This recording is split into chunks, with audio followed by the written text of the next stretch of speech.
ಬೆಂಗಳೂರಿನ ಐತಿಹಾಸಿಕ ಸಾಂಪ್ರದಾಯಿಕ ಪ್ರಸಿದ್ಧ ಕರಗದ ಮೆರವಣಿಗೆ ರಾತ್ರಿಯಿಡೀ ಸಂಭ್ರಮ ಸಡಗರದಿಂದ ನೆರವೇರಿತು. ರಥಗಳ ಮೆರವಣಿಗೆಯ ವೈಭವವನ್ನು ಲಕ್ಷಾಂತರ ಭಕ್ತರು ಕಣ್ತುಂಬಿಕೊಂಡರು.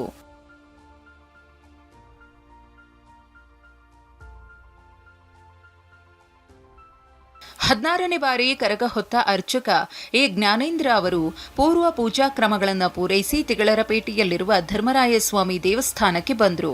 ಹಸಿ ಕರಗವನ್ನು ಸ್ಥಾಪಿಸಿದ್ದ ಸ್ಥಳದಲ್ಲಿ ಧಾರ್ಮಿಕ ವಿಧಿವಿಧಾನಗಳನ್ನು ಪೂರೈಸಿದ ನಂತರ ಮಲ್ಲಿಗೆ ಹೂವಿನಿಂದ ಅಲಂಕೃತಗೊಂಡಿದ್ದ ದ್ರೌಪದಿ ದೇವಿ ಕರಗ ಉತ್ಸವ ಧರ್ಮರಾಯಸ್ವಾಮಿ ದೇವಸ್ಥಾನದಿಂದ ತಡರಾತ್ರಿ ಹೊರಟಿತು. ಮಲ್ಲಿಗೆ ಹೂವಿನ ಸಮರ್ಪಣೆಯೊಂದಿಗೆ ನಗರದ ಪೇಟೆಗಳ ಮುಖ್ಯ ರಸ್ತೆ ಗಲ್ಲಿಗಳಲ್ಲಿ ಮೆರವಣಿಗೆ ಸಾಗಿತು. ಭಾವೈಕ್ಯತೆಯ ಸಂಕೇತವಾಗಿ ಈ ಬಾರಿಯೂ ಕರಗ ಚಿಕ್ಕಪೇಟೆ ಅಕ್ಕಿಪೇಟೆ ಮುಖ್ಯ ರಸ್ತೆಯಲ್ಲಿರುವ ಹಜರತ್ ತವಕಲ್ ಶಾ ಮಸ್ತಾನ್ ದರ್ಗಾಕ್ಕೆ ನಸುಕಿನ ಜಾವ ಪ್ರವೇಶಿಸಿತು. ಮುಸ್ಲಿಂ ಸಮುದಾಯದವರು ಸಾಂಪ್ರದಾಯಿಕ ಸ್ವಾಗತ ನೀಡಿ ಪೂಜೆ ಸಲ್ಲಿಸಿದ್ರು.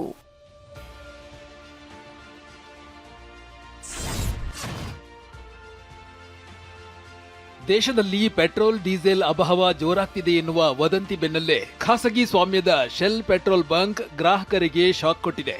ತಕ್ಷಣದಿಂದಲೇ ಎಲ್ಲಾ ಶೆಲ್ ಬಂಕ್ಗಳಲ್ಲಿ ಪೆಟ್ರೋಲ್ ಡೀಸೆಲ್ ಬೆಲೆಯಲ್ಲಿ ಭಾರಿ ಏರಿಕೆಯಾಗಿದೆ. ಶೆಲ್ ಬಂಕ್ನಲ್ಲಿ ಪೆಟ್ರೋಲ್ ವಿ ಪವರ್ ಪ್ರತಿ ಲೀಟರ್ಗೆ 122 ರೂಪಾಯಿ 80 ಪೈಸೆಯಿಂದ 129 ರೂಪಾಯಿ 85 ಪೈಸೆಗೆ ಏರಿಕೆಯಾಗಿದೆ. ಸಾಮಾನ್ಯ ಪೆಟ್ರೋಲ್ 112 ರೂಪಾಯಿ 80 ಪೈಸೆಯಿಂದ 119 ರೂಪಾಯಿ 85 ಪೈಸೆಗೆ ಏರಿಕೆಯಾಗಿದೆ. ಜೊತೆಗೆ ಡೀಸೆಲ್ ವಿ ಪವರ್ ಪ್ರತಿ ಲೀಟರ್ಗೆ 108 ರೂಪಾಯಿ 52 ಪೈಸೆಯಿಂದ 133 ರೂಪಾಯಿ 52 ಪೈಸೆಗೆ ಏರಿಕೆಯಾಗಿದೆ. ಸಾಮಾನ್ಯ ಡೀಸೆಲ್ 98 ರೂಪಾಯಿ 52 ಪೈಸೆಯಿಂದ 123 ರೂಪಾಯಿ 52 ಪೈಸೆಗೆ ಏರಿಕೆಯಾಗಿದೆ. ಇದಿಷ್ಟೇ ಅಲ್ಲ, ವಿಮಾನಗಳ ಟರ್ಬೈನ್ ಇಂಧನದ ಬೆಲೆಯೂ ದಾಖಲೆಯ ಮಟ್ಟದಲ್ಲಿ ಏರಿಕೆಯಾಗಿದೆ. ದೆಹಲಿಯಲ್ಲಿ ಪ್ರತಿ ಕಿಲೋಮೀಟರ್ ಜೆಟ್ ಇಂಧನ 96,638 ರೂಪಾಯಿ ಇತ್ತು. ಇದೀಗ 2,07,341 ರೂಪಾಯಿಗೆ ಏರಿಕೆಯಾಗಿದೆ. ಕೋಲ್ಕತ್ತಾದಲ್ಲಿ ನಾವೊಂದು ದುಡಿದಿದ್ದರಾಗೆ ನಮ್ಮ ಹೆಂಡತಿ ಮಕ್ಕಳು ಜೀವನ ಸಾಗಿಸ್ಬೇಕು. ಈ ರಾಜಕಾರಣಿಗಳು ಏನು ಮಾಡಕತ್ತಾರ? ನಮ್ಗೆ ಈ ಒಂದು ರೀತಿ ಕೊಡ್ತಾರ. ಈ ಒಂದು ರೀತಿಯಲ್ಲಿ ಏನಿದು ಮಾತಾಡೋದು? ಯಾವುದನ್ನಾಗಲಿ ಒಂದು ಬಂಕ್ದಾಗನ ಒಂದು ಬಂಕ್ ಸಿಗಬೇಕು. ಸಿಕ್ಕಿದ್ರೆ ನಾವು ಒಂದು ರೀತಿಯಲ್ಲಿ ನಾವು ಹೋಗ್ತೀವಿ.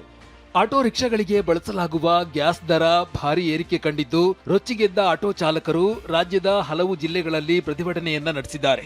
1 ಕೆಜಿ ಆಟೋ ಎಲ್ಪಿಜಿಗೆ 99.95 ರೂಪಾಯಿ ಅಂತ ಬೀದಿಗಿಳಿದ ಆಟೋ ಚಾಲಕರು ಆಕ್ರೋಶ ಹೊರಹಾಕಿದ್ದಾರೆ. ಚಾಲಕರ ಪ್ರತಿಭಟನೆಗೆ ರೈತ ಮುಖಂಡರು ಸಾಥ್ ನೀಡಿದ್ದಾರೆ. ಬೆಂಗಳೂರು, ರಾಯಚೂರು, ಹಾವೇರಿ ಸೇರಿದಂತೆ ಬಹುತೇಕ ಎಲ್ಲಾ ಜಿಲ್ಲೆಗಳಲ್ಲೂ ಗ್ಯಾಸ್ ಬೆಲೆ ಏರಿಕೆ ಜೊತೆಗೆ ಅಭಾವದ ಆತಂಕ ಕಾಡಿದೆ. ಆಟೋ ಗ್ಯಾಸ್ ಬಂಕ್ಗಳ ಮುಂದೆ ಕಿಲೋಮೀಟರ್ ಗಟ್ಟಲೆ ಆಟೋಗಳನ್ನ ನಿಲ್ಲಿಸಿ ಪ್ರತಿಭಟನೆಯನ್ನ ನಡೆಸಲಾಗಿದೆ. ಮೊದಲು 55 ರೂಪಾಯಿ ಇದ್ದ ಆಟೋ ಗ್ಯಾಸ್ ಈಗ 100 ರೂಪಾಯಿ ಆಗಿದೆ. ಹೀಗಾದ್ರೆ ನಾವು ಜೀವನ ಮಾಡೋದು ಹೇಗೆ ಅಂತ ಆಕ್ರೋಶ ಹೊರಹಾಕಿದ್ದಾರೆ. ಒಂದೊಂದು ಬಂಕ್ ಅಲ್ಲಿ ಒಂದೊಂದು ರೇಟ್ ಇದೆ. ಒಬ್ಬ 78, ಒಬ್ಬ 88, 102 ಒಂದೊಂದು ಬಂಕಲ್ಲಿ ಒಂದು ರೇಟ್ ಹಾಕಿದ್ದಾರೆ. ಈಗ ಸರ್ಕಾರಗಳು ಏನ್ ಮಾಡ್ತಾರೆ ಸರ್? ಒಂದು ರೇಟಲ್ಲಿ ಕೊಡಬೇಕು. ಆಕ್ಚುಲಿ ಸರ್, ನಾವು ದಿನಕ್ಕೆ 600ರಿಂದ 700 ಸಂಪಾದನೆ ಮಾಡ್ತಾ ಇದ್ದೋ. ಈಗ ಗ್ಯಾಸೇ ಇಲ್ಲ. ಗ್ಯಾಸು 100 ರೂಪಾಯಿ ಆಯ್ತಾ ಇದೆ. 100 ರೂಪಾಯಿ ಹಾಕಿಸ್ಕೊಂಡ್ರೆ 20 ಕಿಲೋಮೀಟರ್ ಬರಲ್ಲ ಗ್ಯಾಸು. ಹಂಗಾಗಿ ನಮ್ಮ ಜೀವನ ಮಾಡೋದೇ ಕಷ್ಟ ಆಗದೆ. ಸಪ್ಲೈ ಸಿಗ್ತಾ ಇಲ್ಲ. ಮೇನ್ ನೋಡಿ, ನಮ್ಮ ಪರಿಸ್ಥಿತಿನ ದೇವರೇ ಕಾಪಾಡಬೇಕು. ರಾಜಧಾನಿ ಬೆಂಗಳೂರಿನಲ್ಲಿ ಆಟೋ ಎಲ್ಪಿಜಿಗಾಗಿ ಚಾಲಕರ ಹಾಹಾಕಾರ ತೀವ್ರವಾಗಿದೆ. ಪ್ರತಿ ಗ್ಯಾಸ್ ಬಂಕ್ಗಳ ಮುಂದೆ ನೂರಾರು ಆಟೋಗಳ ದೊಡ್ಡ ಸರದಿ ಸಾಲುಗಳೇ ನಿಂತಿವೆ. ಗಂಟೆಗಟ್ಟಲೆ ಕಾದ್ರೂ ಗ್ಯಾಸ್ ಸಿಕ್ತಿಲ್ಲ. ಒಂದು ಕಡೆ ಗ್ಯಾಸ್ ಸಿಕ್ಕರೆ ಇದರ ದರ 55 ರೂಪಾಯಿ ಇದ್ದದ್ದು 105 ರೂಪಾಯಿ ಮಾಡಿದ್ದಾರೆ. ಒಂದೊಂದು ಬಂಕ್ನವರು ಒಂದೊಂದು ದರ ಹಾಕ್ತಿದ್ದಾರೆ. ನಮ್ಮ ಕಷ್ಟ ಕೇಳೋರು ಯಾರು ಇಲ್ಲ ಅಂತ ಆಟೋ ಚಾಲಕರು ಬೇಸರ ಹೊರಹಾಕಿದ್ದಾರೆ. ಬೆಂಗಳೂರಿನ ಆರ್ಟಿ ನಗರದಲ್ಲಿ ಕಂಡುಬಂದ ಆಟೋ ಚಾಲಕರ ಆಕ್ರೋಶವಿದು. ಬರೋಬ್ಬರಿ 4 ಗಂಟೆ ಕಾದಿದ್ದೇವೆ, ಸಾಲಾಗಿ ಲೈನಲ್ಲಿ ಬಂದಿದ್ದೇವೆ, ಆದ್ರೆ ಸ್ಟಾಕ್ ಇದ್ರೂ ಕೊಡ್ತಾ ಇಲ್ಲ ಅಂತ ಚಾಲಕರು ಕೆಂಡ ಕಾರಿದ್ದಾರೆ.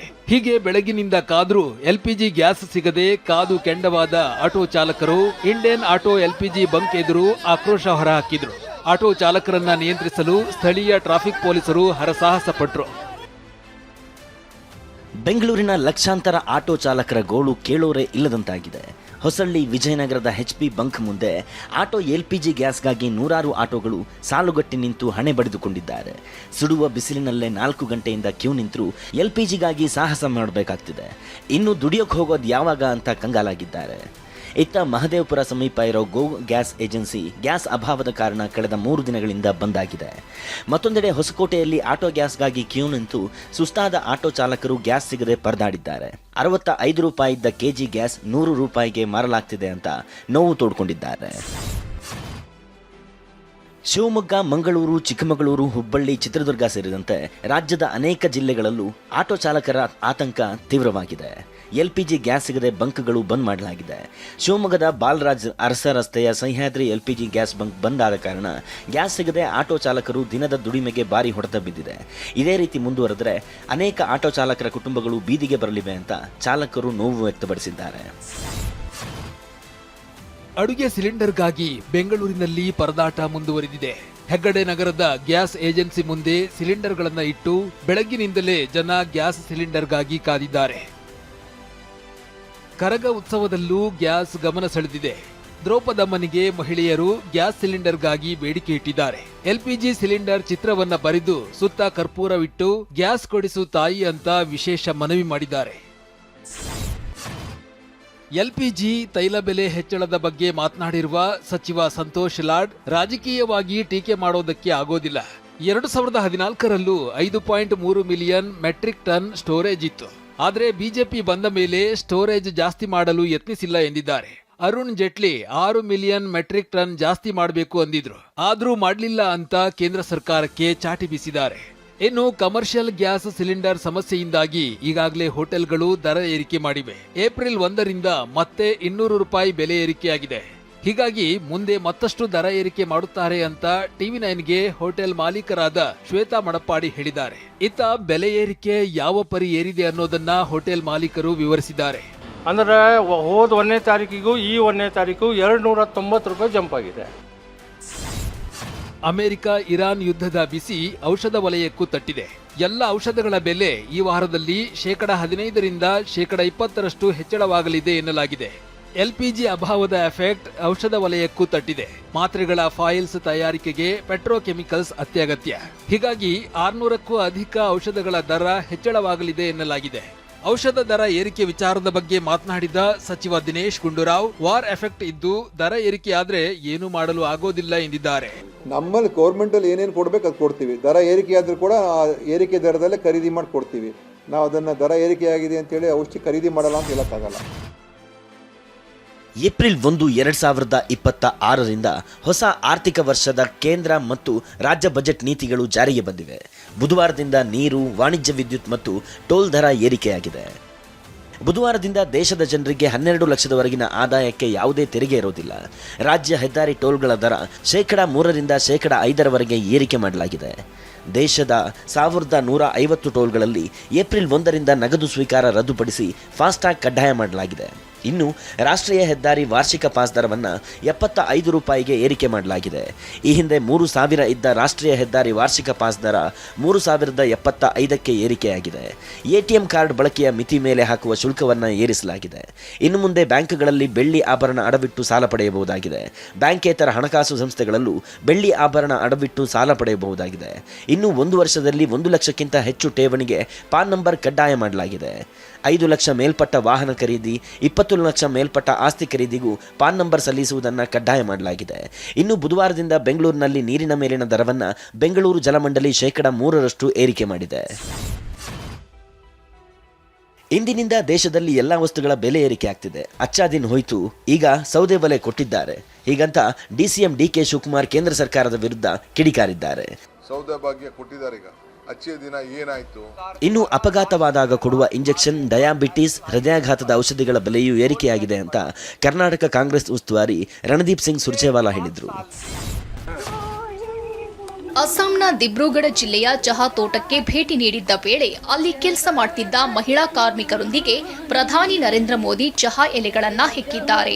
ಅಸ್ಸಾಂ ವಿಧಾನಸಭಾ ಚುನಾವಣೆಯ ಹಿನ್ನೆಲೆಯಲ್ಲಿ ಬಿಜೆಪಿ ಅಭ್ಯರ್ಥಿಗಳ ಪರ ರ್ಯಾಲಿಯಲ್ಲಿ ಭಾಗವಹಿಸಲು ಮೋದಿ ತೆರಳಿದ್ರು. ಈ ವೇಳೆ ಮನೋಹರಿ ಟೀ ಎಸ್ಟೇಟ್ಗೆ ಭೇಟಿ ನೀಡಿ ಅಲ್ಲಿನ ಮಹಿಳಾ ಕಾರ್ಮಿಕರೊಂದಿಗೆ ಸಂಭಾಷಣೆ ನಡೆಸಿದ್ದಾರೆ. ಶಾಲಾ ಮಕ್ಕಳಲ್ಲಿ ಮೊಬೈಲ್ ಅಡಿಕ್ಷನ್ ಹೆಚ್ಚಾಗ್ತಿದ್ದು ಪ್ರತಿ 4 ಶಾಲಾ ವಿದ್ಯಾರ್ಥಿಗಳಲ್ಲಿ ಒಬ್ಬರಿಗೆ ಮೊಬೈಲ್ ಅಡಿಕ್ಷನ್ ಇರೋದು ಬೆಳಕಿಗೆ ಬಂದಿದೆ. ಈ ಕುರಿತು ಸರ್ಕಾರ ಸಾಮಾಜಿಕ ಜಾಲತಾಣ ನಿಯಂತ್ರಣಕ್ಕೆ ನಿಮಾನ್ಸ್ ಜೊತೆಗೂಡಿ ಕರಡು ಸಿದ್ಧಪಡಿಸಿರೋ ಆರೋಗ್ಯ ಇಲಾಖೆ ಮಹತ್ವದ ಮಾರ್ಗಸೂಚಿ ಬಿಡುಗಡೆ ಮಾಡಿದೆ. ಈ ಬಗ್ಗೆ ಮಾತನಾಡಿರೋ ಆರೋಗ್ಯ ಸಚಿವ ದಿನೇಶ್ ಗುಂಡೂರಾವ್ ಶಿಕ್ಷಕರಿಗೆ ಈ ಬಗ್ಗೆ ತರಬೇತಿ ನೀಡಲಾಗುತ್ತೆ ಎಂದಿದ್ದಾರೆ. ನಟ ಉಪೇಂದ್ರ ಸ್ಥಾಪಿಸಿರೋ ಪ್ರಜಾಕೀಯ ಪಕ್ಷ ಮತ್ತೆ ಹೊಸ ರೂಪದಲ್ಲಿ ಆಕ್ಟಿವ್ ಆಗಿದೆ. ದಿ ರಿಯಲ್ ಪ್ರಜಾಕೀಯ ಮೂಲಕ ನಟ ಉಪೇಂದ್ರ ಪ್ರತ್ಯಕ್ಷರಾಗಿದ್ದು ಪಕ್ಷಕ್ಕೆ ಹೊಸ ತಂತ್ರಜ್ಞಾನದ ಟಚ್ ನೀಡಿದ್ದಾರೆ. ಜಿಬಿಎ ಮತ್ತು 2028ರ ವಿಧಾನಸಭಾ ಚುನಾವಣೆಗೂ ಮುನ್ನ ಪ್ರಜಾಕೀಯದಲ್ಲಿ ಹೊಸ ಆಪ್ ವ್ಯವಸ್ಥೆ ಜಾರಿ ಮಾಡಲಾಗಿದೆ. ಈ ಮೂಲಕ ಆಡಳಿತ ಬದಲಾವಣೆಗೆ ಉಪೇಂದ್ರ ಹೊಸ ಹೆಜ್ಜೆ ಇಟ್ಟಿದ್ದಾರೆ. ಜನರು ಹಾಗೂ ಪ್ರಜಾಕೀಯದ ಮಧ್ಯೆ ನೇರ ಸಂಪರ್ಕಕ್ಕಾಗಿ ಈ ಆಪ್ ಮೂಲಕ ಹೊಸ ವೇದಿಕೆ ಕಲ್ಪಿಸಿದ್ದಾರೆ. ಜೊತೆಗೆ ದಿ ರಿಯಲ್ ಪ್ರಜಾಕೀಯ ಆಪ್ ಸಿದ್ಧಪಡಿಸಿದ ಯುವ ಪ್ರತಿಭೆಗಳಿಗೆ ಉಪೇಂದ್ರ ಧನ್ಯವಾದ ತಿಳಿಸಿದ್ದಾರೆ.